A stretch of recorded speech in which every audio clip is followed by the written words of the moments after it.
Hannah. Hannah's a little bit emotional. She's done this before. Hannah, how old are you? 10 years old. What grade are you in at school? Grade 7, good. In the world of international adoption, there may be no more tragic story than that of Hannah Williams, who lived near Seattle, Washington. The young girl was adopted to this country from Ethiopia in 2008 when she was 10 years old.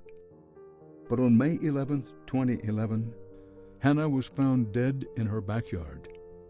She had bruises on her body where she had been beaten, but that's not what killed her. Hannah's parents had starved her to death. They were convicted and sentenced for the crime. The mother was put away for 37 years and the father for 28. Hannah's adoption was facilitated by AAI, Adoption Advocates International. While that agency helped bring thousands of children here from around the world, it shut down after Hannah's story came to light.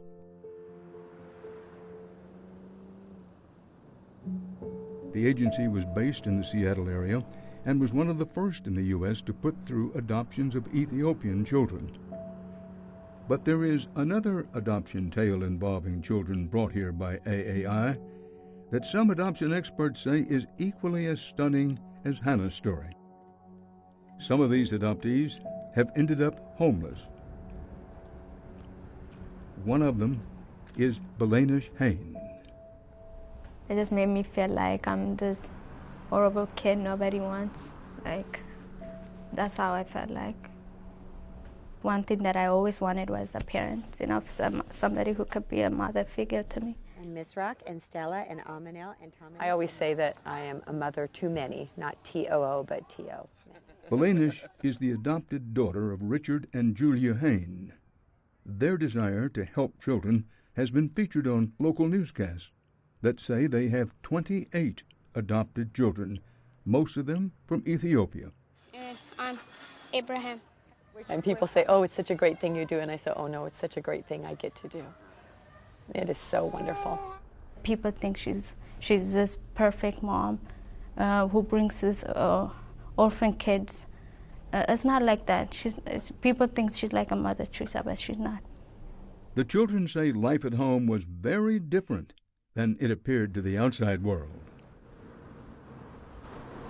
The hitting went a lot, and they try to be very sneaky about it. You know, there's some days I don't feel safe at the house, a lot of days, because, you know, out of nowhere she will come and you don't know whether she's in a good mood or not, and she just takes her anger out on me. Several people called Child Protective Services on Belanish's behalf, including a teacher who recalls Belanish trembling anytime she mentioned her adoptive mother's name. Belanish tried to run away from home on many occasions, and eventually, at age 15, her mother left her at a homeless shelter. It just felt like I wasn't wanted by her, so thanks. Like, basically, she just gave me away to them.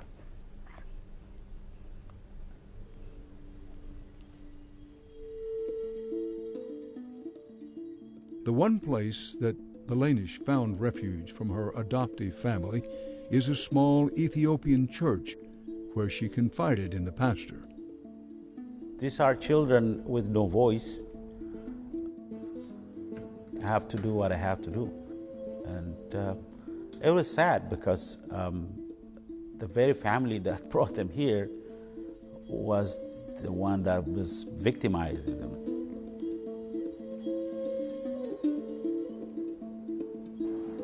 Pastor Baranu insisted that we meet an older brother whose situation is even worse. He lives in Everett, a city in the suburbs of Seattle that has one of the highest crime rates in the state. It's basically my belonging. There's a blanket. That's my friend's backpack. This is Abe Hain, Belanish's older brother. He sleeps here every night, next to a busy highway along with many of the city's drug addicts. I don't feel safe sleeping on the street, but it's what I can do right now. Abe is 23 years old, and he's been homeless for the past year. On the street. I walk a lot.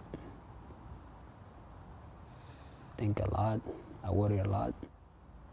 My head just spins. I get migraine like constantly. My chest, my neck.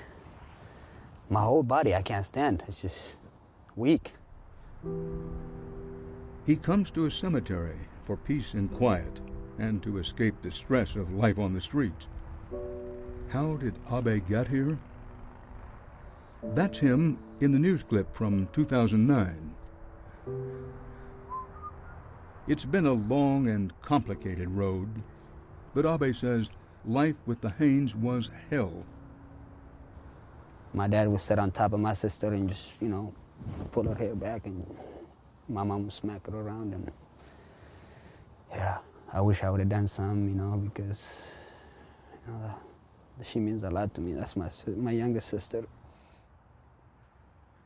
One day, Abe says, he called 911, and after that, he says his relationship with his adoptive mother went downhill. Several months later, she accused him of having sex with an adopted sister. Well, this happened. I was getting ready to go to school. I was in the shower, and my dad knocked on the door and saying, the cops want to talk to you. And I said, okay. So I dressed up, and I'm about to go to school. I'm junior in high school. So I go upstairs. The first thing the cop told me was, you touch your sister inappropriate. That's what he told me. Abe admitted that he touched her breasts and behind, but insisted they never had sex. The two were not biologically related at the time he was 17 and she was 14. He's not a criminal. I have seen bad kids.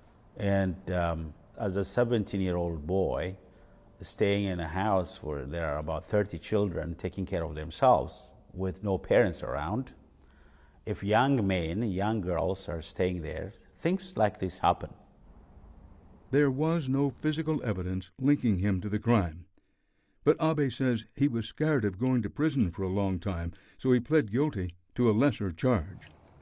I didn't know what's going on. I had a public attender saying this is what I could do, and she told me sign this paper and everything will be all right. So I don't know what's going on. I signed the paper. Abe was charged as an adult and served 14 months in prison. When he got out, he had nowhere to turn. He now had a criminal record and was a registered sex offender. His only option was sleeping on the streets. When an adoption is going awry and a family is trying to figure out what they're going to do, they will oftentimes discover that doing a voluntary relinquishment of the child into, say, foster care will sometimes require that they pay child support or have an expense of some kind. Conversely, if they make a criminal allegation against the child for assault or some other kind of misconduct, there's no expense attached to that. So making an allegation, especially of sexual misconduct, has become sort of a hot button way to make everything go away, because immediately the child is either in the juvenile justice system or the criminal justice system. There's no expense involved, and it's over. And I've seen it used as a technique over and over again. No one has accused the Haynes of using this tactic to get rid of their children, but we reached out to Julia and Richard Hayne for comment. They declined, but the local precinct had a lot to show us. Police reports from the Hayne house total 130 pages. Everything from alleged beatings to suicide attempts and, quote, child currently locked by deadbolt in their room with plywood covering the windows. Maureen flatly believes that the Haynes' multiple adoptions should never have been allowed. How much supervision were those kids getting? You have kids that certainly in a family like that don't have any biological connection to each other. So they're not thinking brother and sister, they're just thinking boy and girl. And now the young man who was accused of the activity is a convicted sex offender, is effectively homeless, and probably really didn't have a clear understanding of what was going on. So You know, is it really fair that he's been cast out the way he has?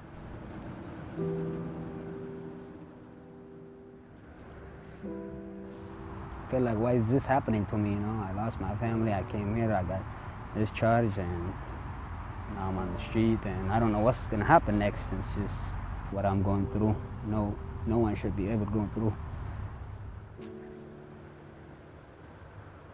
When I goes there and I see him, it tears me up because it's not him. That's not his character.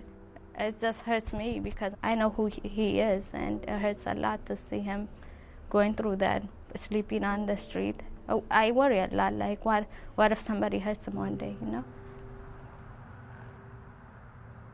He's a lot different than the way he used to be. He used to have more spirit. He used to be one of the best soccer players at Woodway. And now seeing him the way he is, I'm like, what's my future going to be look like? So. And you still have the same address? Yeah, just put a number of the after the beep. Samuel Hain is 17 years old. Yeah. I need to have references. The children say he will become the 9th adopted child to get kicked out of the Hain house. Sometimes I go at night, then just there's a park by our house. I sleep there because maybe I might be homeless, and I want to get the feeling of how that feels like, you know. Nothing that's about it. I don't know what the future is going to hold for me, and if being homeless is one of the things, and I want to be prepared, you know. I like being prepared for what's coming up. Samuel was also adopted from Ethiopia and grew up in the Hain household with Belanish and Abe. He has been living in an apartment on his own that his adoptive mother rents for him. But in 3 weeks, he will turn 18, and after that, his mother will cut him off. I feel angry that with so many resources, so much wealthy people around here, nobody looks into the kids who are actually getting adopted and, you know, what happens to their life, you know, so. Belanish is now 21. While she's not on the street, she does not have a permanent home and moves from house to house. Be careful, baby. She often stays with her older sister Mimi and her 2 children. Really strong. Next. Mimi was also kicked out of the Hain house.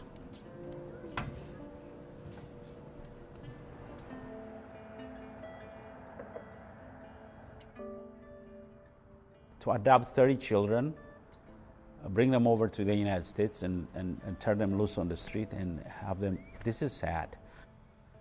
This should be stopped. No government should allow this to happen.